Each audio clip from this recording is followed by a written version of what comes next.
En el transcurso de este curso de diseño de riego por aspersión, lo que hemos visto hasta este minuto ha sido a partir de un cultivo, una localización, eh, determinar los requerimientos de riego que tiene un cultivo en particular. Hemos visto la cantidad de agua que es capaz de almacenar el suelo y que mediante un sistema de riego por aspersión vamos a utilizar como estanque para almacenar agua para la planta. Hemos visto que existen distintos tipos de emisores, aspersores en este caso, aspersores de impacto, y hemos seleccionado la tasa de aplicación de ese sistema y hemos determinado el área que hay que regar por día. Básicamente hemos caminado en el proceso del diseño hasta determinar el aspersor que tenemos. Ahora bien, el siguiente paso tiene que ver con el cálculo hidráulico del sistema. El cálculo hidráulico que va a determinar, ¿verdad?, el diámetro y longitud de las tuberías que van a ser utilizadas para eh, el sistema de riego por aspersión, el cálculo hidráulico que va a ser utilizado para poder determinar el tamaño del equipo de bombeo y así en el fondo definir el sistema total de aspersión. Bueno, para poder hacer el cálculo hidráulico tenemos que tocar este tema. Este tema tiene que ver con el cálculo de las pérdidas de carga.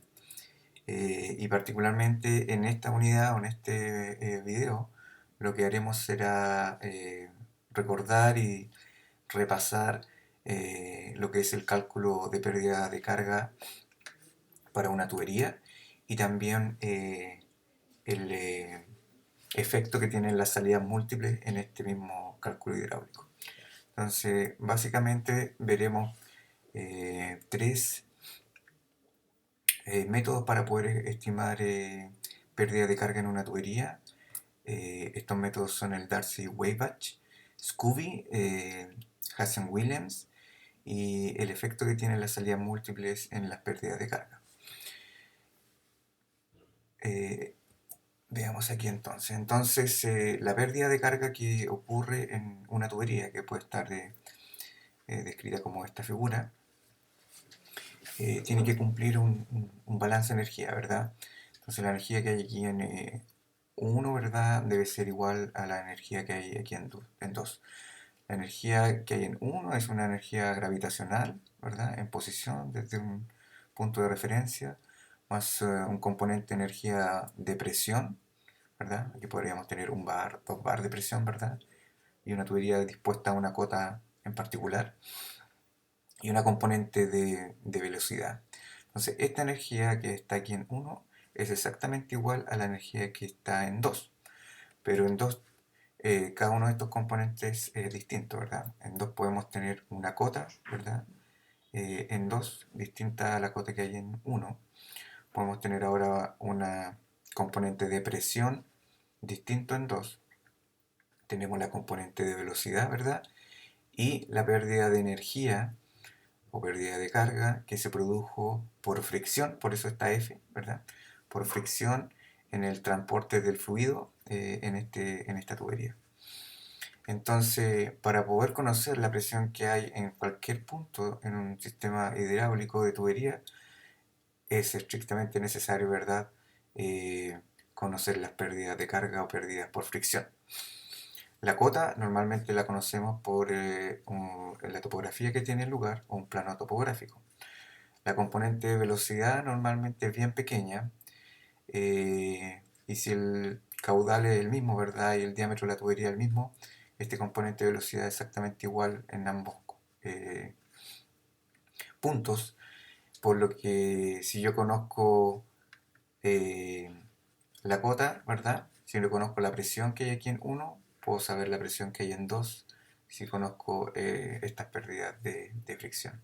Por eso se hace importante conocer estas pérdidas por fricción en sistemas de tubería y cómo la aplicamos en riego. Bien, la primera ecuación bien popular para el cálculo de pérdida de carga es la ecuación de Darcy-Weisbach. La ecuación de Darcy-Weisbach calcula la pérdida de carga por metro de tubería. La pérdida de carga está expresada en metros de columna de agua y está calculada por metro de tubería. Y en este caso se calcula con respecto a la velocidad que tiene el fluido dentro de la tubería. G es la aceleración de gravedad, es 9,8 metros partido por segundo cuadrado. D es el diámetro y L es largo de esta tubería, que podemos decir que es un metro, ¿verdad? Es un metro de largo. Y F es un factor de pérdida de carga que depende del número de Reynolds, ¿verdad? Del número de Reynolds y de el espesor de la tubería y el diámetro interno que tiene esa tubería.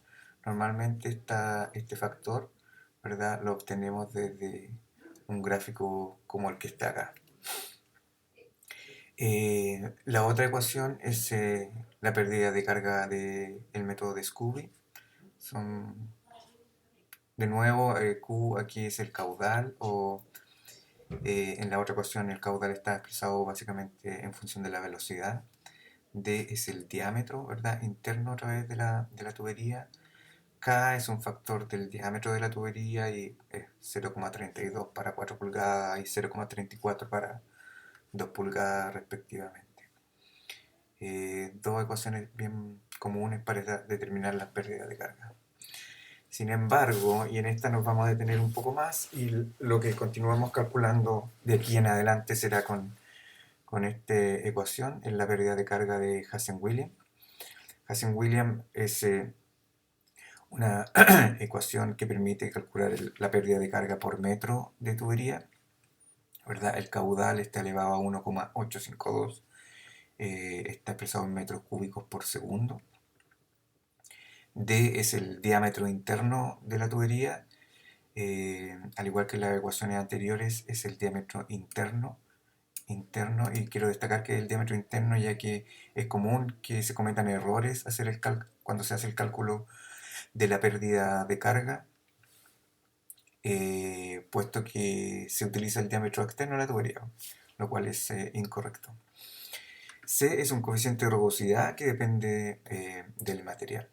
Entonces, para un caudal conocido, para un C conocido, un material, una tubería conocida de un diámetro interno conocido, podemos calcular la pérdida de carga por metro de tubería. La pérdida de carga está expresada en metro de columna de agua y da el resultado por metro de tubería. Entonces C, por ejemplo, es 120 para tuberías de aluminio y 150 para tuberías de PVC. Otras tuberías, como por ejemplo acero galvanizado, tiene un C de 125. Y de concreto, por ejemplo, una tubería de concreto con acabado liso tiene un C de 100. Entonces vamos a utilizar un C normalmente 150 para PVC, que es lo que normalmente se utiliza. Luego tenemos este J, calculado con Hazen-Williams, que da la pérdida de carga por metro de tubería y está expresado en metros. Entonces, para una tubería de 100 metros de largo, de 150 metros de largo, debemos multiplicar esta pérdida por metro por la longitud de esa tubería, y así obtendremos la pérdida de carga total en la tubería. Entonces, en cualquier tubería lo que necesitamos es, ¿verdad?, el caudal, el diámetro y el material de esta tubería y su longitud. Esos son parámetros básicos para poder calcular la pérdida de carga. En general, aquí hay una comparación para unos datos de caudal y diferentes diámetros, donde se ven las diferencias en el cálculo de pérdida de carga de estas tres ecuaciones. Básicamente, las diferencias en diámetros mayores a 2 pulgadas es prácticamente insignificante. Sin embargo, en diámetros más pequeños menores a 1 pulgada, las diferencias son un poco mayores.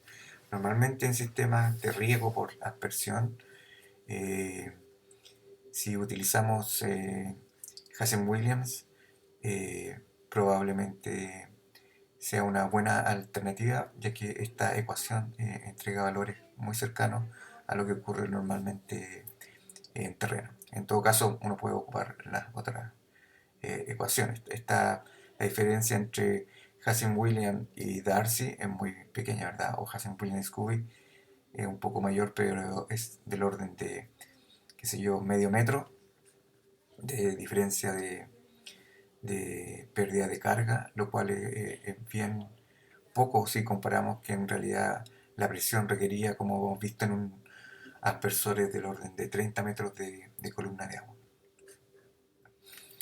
Luego, si nos recordamos, tenemos el lateral, ¿verdad? El lateral por donde están instalados los aspersores y, y lo que ocurre es que tenemos básicamente un caudal que entra, ¿verdad? A esta tubería y aquí tenemos una pérdida de carga. Luego hay un caudal que sale, ¿verdad? Y sigue el caudal del resto de los aspersores que están agua abajo, lo cual hace que disminuya el caudal en ese segundo tramo de la tubería y ocurra una segunda pérdida de carga. El tercer tramo, ¿verdad? Ya no tiene el caudal de los dos primeros aspersores y solamente transporta el caudal de los aspersores que están agua abajo. Es decir, si quisiéramos calcular la pérdida de carga, ¿verdad? Necesitaríamos hacerlo tramo a tramo, porque cada tramo tiene un caudal distinto. Bueno, para solucionar ese problema es que existe el factor de salida múltiple para facilitar el cálculo. Entonces aquí tenemos, lo que se debe cumplir es que el caudal que entra debe ser igual a la sumatoria de todos los caudales que salen en la tubería. Y todos estos caudales deben ser también iguales.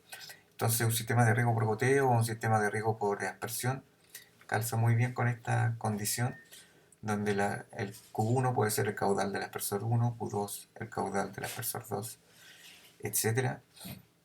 Entonces podemos utilizar un factor de salidas múltiples ya que se cumple esta condición. ¿Y qué es lo que hacemos? Básicamente calculamos las pérdidas de carga con el caudal de entrada, el largo, la longitud de esa tubería que tiene salidas múltiples. Calculamos las pérdidas de carga asumiendo que no existe ninguna salida múltiple, es decir, el caudal que entra fluye por toda esa tubería de ese diámetro y esa resultante lo ajustamos con este factor de salida múltiple eh, descrito aquí con la letra F. El factor de salida múltiple lo podemos calcular con esta ecuación, donde m es 1,851 y n es el número de salida múltiple. Bueno, esto podemos ingresarlo, ¿verdad?, en una planilla Excel para el cálculo. Y aquí en esta tabla podemos ver